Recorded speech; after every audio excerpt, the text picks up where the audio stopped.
ప్రజావాణి ద్వారా పరిష్కరించడానికి అవకాశం ఉన్న ప్రతి ఫిర్యాదుకు పరిష్కారం చూపాలని ఉప ముఖ్యమంత్రి బట్టి విక్రమార్క అధికారులకు స్పష్టం చేశారు.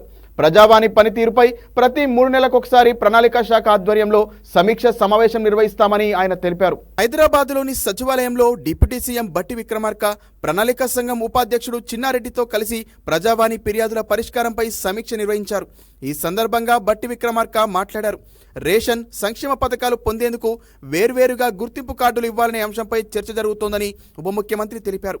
కొత్త పింఛన్లను సైతం త్వరలో మంజూరు చేసే అవకాశం ఉందని వెల్లడించారు. ప్రజావాణి ద్వారా పరిష్కరించడానికి అవకాశం ఉన్న ప్రతి ఫిర్యాదుకు పరిష్కారం చూపాలని అధికారులకు స్పష్టం చేశారు. ఫిర్యాదు మొదట దరఖాస్తు చేసుకున్న సందర్భంలో SMS పంపిస్తామని, సమస్య పరిష్కారమైన తర్వాత చివరగా మరో SMS మొబైల్కు పంపిస్తామని ప్రజావాణి నోడల్ అధికారి దివ్య దేవరాజన్ వివరించారు. ఫిర్యాదు పరిష్కారం ఏ దశకు చేరిందనే అంశం తెలుసుకునే వ్యవస్థ ప్రస్తుతం లేదని, ఆ సౌకర్యాన్ని ఏర్పాటు చేసేందుకు కృషి చేస్తామని తెలిపారు. కొత్త రేషన్ కార్డులు, పింఛన్, ధరణికి సంబంధించిన ఫిర్యాదులు పెద్ద సంఖ్యలో వస్తున్నట్లు నోడల్ అధికారి దివ్య దేవరాజన్ సమావేశంలో వివరించగా, రేషన్ కార్డులకు సంబంధించి ప్రభుత్వం సబ్ కమిటీ ఏర్పాటు చేసిందని, త్వరలో నిర్ణయం తీసుకుని కొత్త రేషన్ కార్డులు మంజూరు చేస్తామని డిప్యూటీ సీఎం తెలిపారు.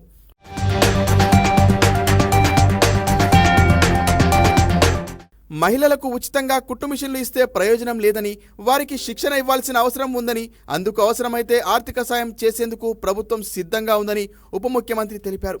అన్ని ఆసుపత్రుల్లో ఆరోగ్యశ్రీ డెస్క్లను బలోపేతం చేసేలా చర్యలు చేపడితే CMRFకు సంబంధించి ఫిర్యాదులు తగ్గిపోతాయని డిప్యూటీ సీఎం అధికారులకు సూచించారు.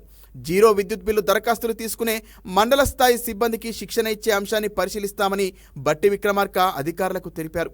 తన వ్యవసాయ భూమిలో విద్యుత్ వైర్లు వేలాడుతున్న విషయాన్ని మహబూబ్ నగర్కు చెందిన రైతు ప్రజావాణిలో ఫిర్యాదు చేయగా స్థానిక విద్యుత్ అధికారులు 2 రోజుల్లోనే పరిష్కరించారు.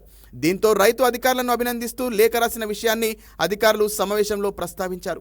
ప్రజావాణి విభాగంలో పనిచేసేందుకు పూర్తిస్థాయి సిబ్బందిని కేటాయించాలని, మౌలిక సదుపాయాలు కల్పించాలని నోడల్ అధికారి దివ్య దేవరాజన్ కోరగా డిప్యూటీ సీఎం వెంటనే స్పందించి తగిన చర్యలు తీసుకుంటామన్నారు.